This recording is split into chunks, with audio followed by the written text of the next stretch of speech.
Hello everyone, Xeno What If here. To bring in part 3 of What If Jaune arc was reincarnation of Vergil. Link down in the description of the fanfiction of this, What If. Listen here YouTube. I do not own anything and this isn't a scam. Devil and a cat.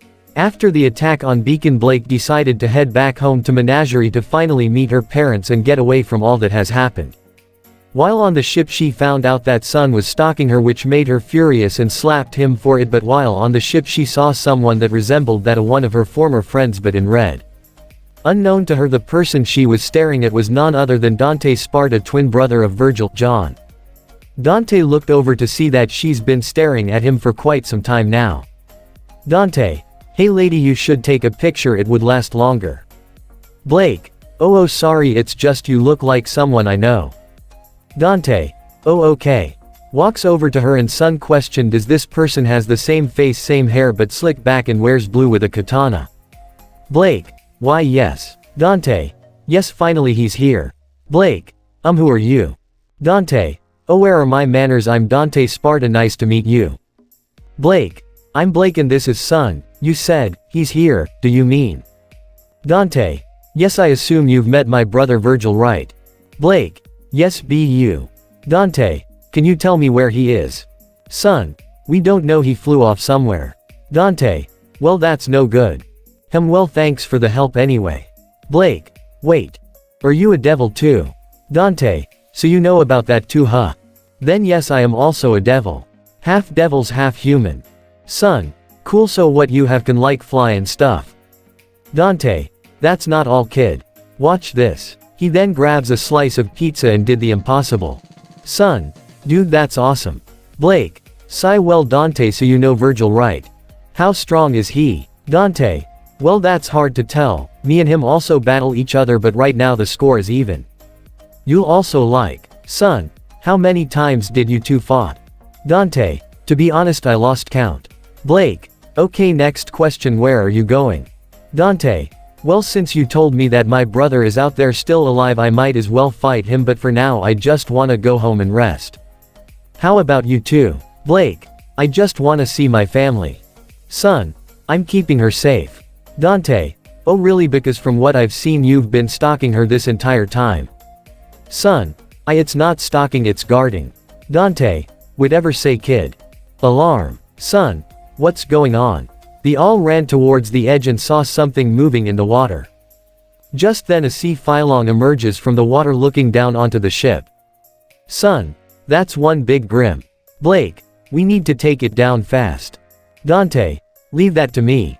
Blake: "How are yo?" And cue the badass music. Just then Dante spawns his devil sword and jumped towards the Fong and landing a powerful downward slash, pushing it against some rocks. Dante: "Come on, you're not slacking, are you?" Clapping. The infuriated the Fong that it fired a lightning blast at him, but Dante sidestepped unimpressed of its display of power. Dante: "Well, that was disappointing. My turn." He then activates his Sin Devil trigger and flew directly towards the Fong and ended it with one single slash. He then lands back on the ship, seeing shocked faces on everyone. Deactivating his devil trigger, he gave a gentleman's bow just to be silly. Dante: "And that, ladies and gentlemen, is how it is done." Sun: "So cool." Blake: "I can't believe someone like you exists." Dante: "Well, get used to it, kid, because there's a lot more where that came from." Sun: "Ooh, I can't wait." Scene changes to a castle in the land of the Grim in a room with Salem's pawns. Salem: "So you're telling me that an individual has taken the Fall Maiden's powers from you and defeated you single-handed?" Cinder nods. Salem: "Interesting, and do you know of this individual?" Cinder then whispers in Emerald's ear, telling her of the name. Emerald: "The person's name is Jaune Arc, but soon changed it to Vergil Sparta. The records say that before he changed he was the worst student there, but then he became number 1 but soon left for unknown purpose." Salem: "Interesting, anything else?" Cinder whisper. Emerald: "His weapon is a simple katana, but it seems to cut right through her aura like nothing, and he can spawn a doppelganger to aid him in battle." Salem: "An interesting person but also a dangerous enemy. Tyrion I want to so take care of this Vergil." Cinder speaks of Tyrion: He, it would be my pleasure, my goddess." Little did she know she just sent her pawn to his death, and there's nothing she could do to stop the son of Sparta's destiny for power. Somewhere in Baal. RWBY. So Vergil. Vergil. For you and you alone, and call me by the name you're normal with. RWBY. Oh okay. John, where are we heading? Vergil. Before Ospen's death he told me of some relics that could aid me in my search of power. One at Haven Academy and the other in Atlas. But in order to get these relics I need the Spring and Winter Maiden's powers in order to succeed. RWBY. Oh, I think I know where's the Winter Maiden is at. Vergil. You do? RWBY. Yeah, I heard General Ironwood has the Winter Maiden in Atlas, but he tripled the guards there. Vergil.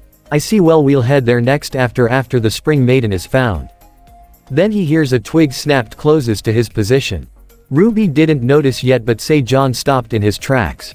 RWBY. John, what's wrong? Vergil. SSSSHHHH.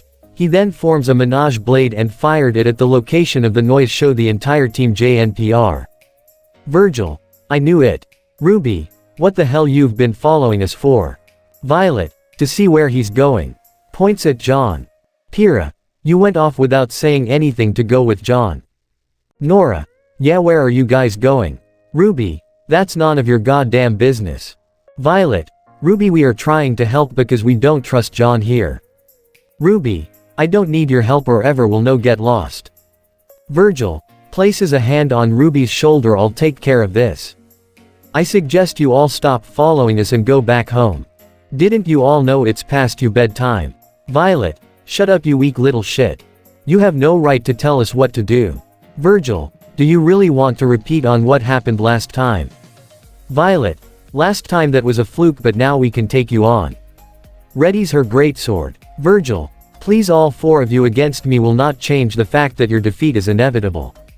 Violet. We'll prove you wrong, guys, get him. NPR. Right. Vergil. Go to hell. All of them charged at John, but just as they were about to launch their attack, John spawned his Mirage Edge and did an overdrive and broke everyone's aura with little to no effort. Team JNPR couldn't believe it, they were beaten so easily by the once weakest known student at Beacon, now by a half-devil of Sparta. Violet. There's no way we lost. Vergil. You all should know by now that your skills are no match against me anymore. Creates a portal with the Yamato. This time you will not follow us anymore. As both John and RWBY walked through the portal, Violet had enough and activated her semblances, which is force push, and pushed her team and herself into the portal, where on the other side were met by angry RWBY and a stern-looking John. Vergil. You ever always so stubborn. Violet. I will not accept defeat from you. Vergil. HMPH whatever. Come RWBY, we need to keep moving. RWBY. But what about them? Vergil. I don't care what happens to them. If they decide to follow us, then so be it. Soon they were about to make their way into an abandoned village up ahead with a certain Scorpion waiting for him. B. Scorpion versus the Devil. Blake. Well, here we are. Son. Wow, it's really crowded. Dante. Seems normal to me. Blake. Dante, are you sure it's okay being here? People here don't really like humans much. Dante. Well, I don't care what they think of me. Besides, I can always transform into my devil trigger if it helps. Blake. Please don't do it. Dante. Hee well, where is your house, Kit Kat? Son. Yeah, is it that one or that tiny one right there? Blake. It's that one. Points to the big house in the middle. Son.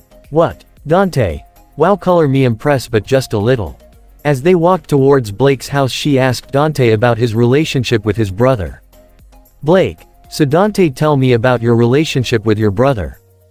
Dante. Where should I start?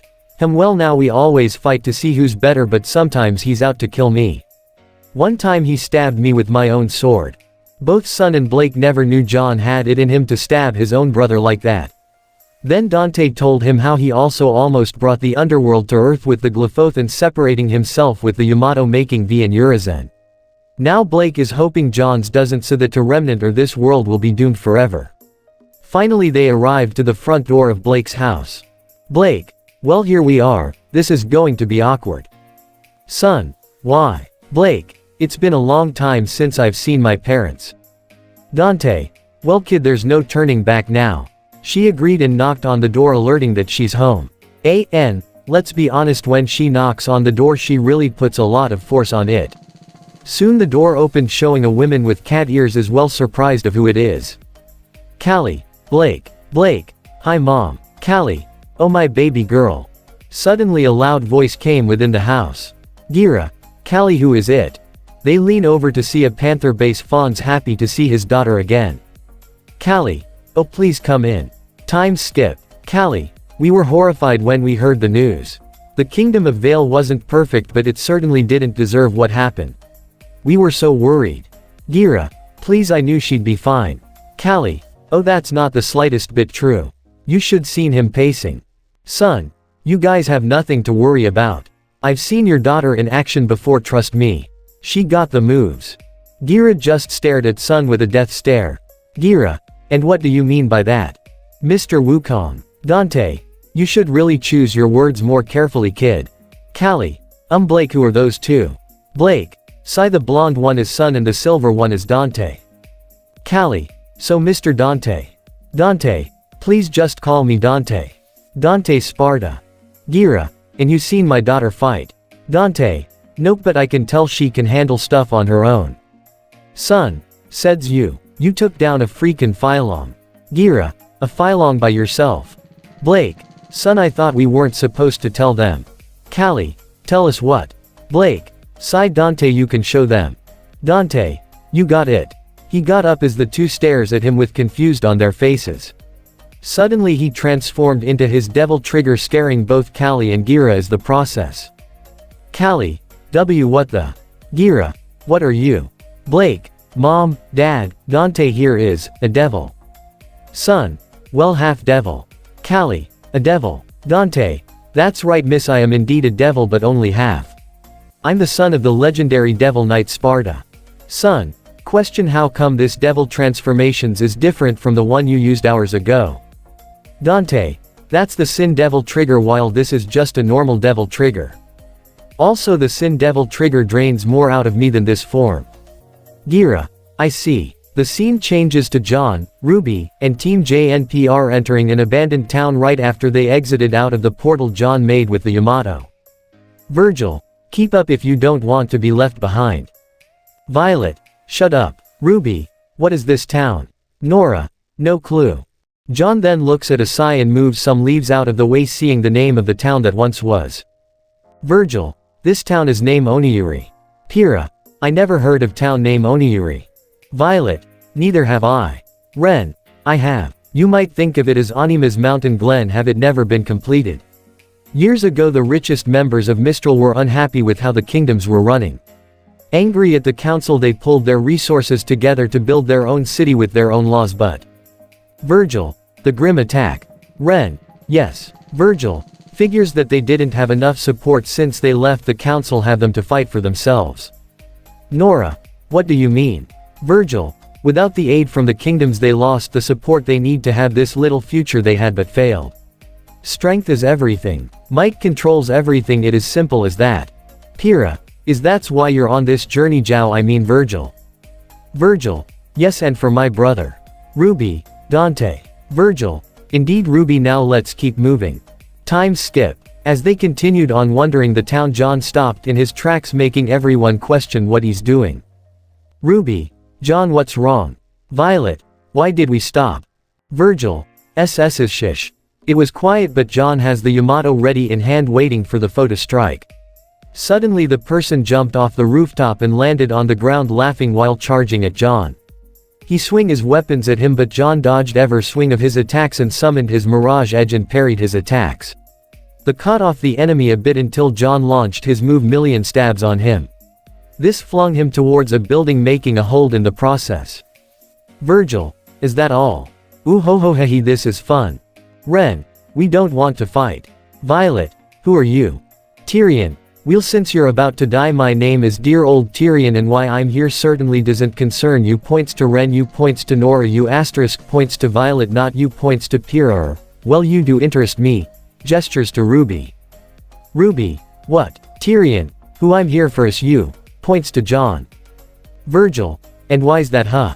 Tyrion. Well, that's because my mistress sees you as a threat and wants you well eliminate before you interferes with her plans. Vergil, let me guess, the Cinder Girl back at Beacon, right? Tyrion, oh yes, she was a handful but she's making a slow recovery. Vergil, so it's about that. Tyrion, oh yes, seeing that you're skilled yourself that you were able to take on dear little Cinder by yourselves, I thought I would have some fun with you. Vergil, okay then let's do this. RWBY, Jon, you can't. Vergil, no RWBY, don't interfere. This one is mine and that includes all of you, not to get in our way of our fight. They backed off, seeing the two circle around each other.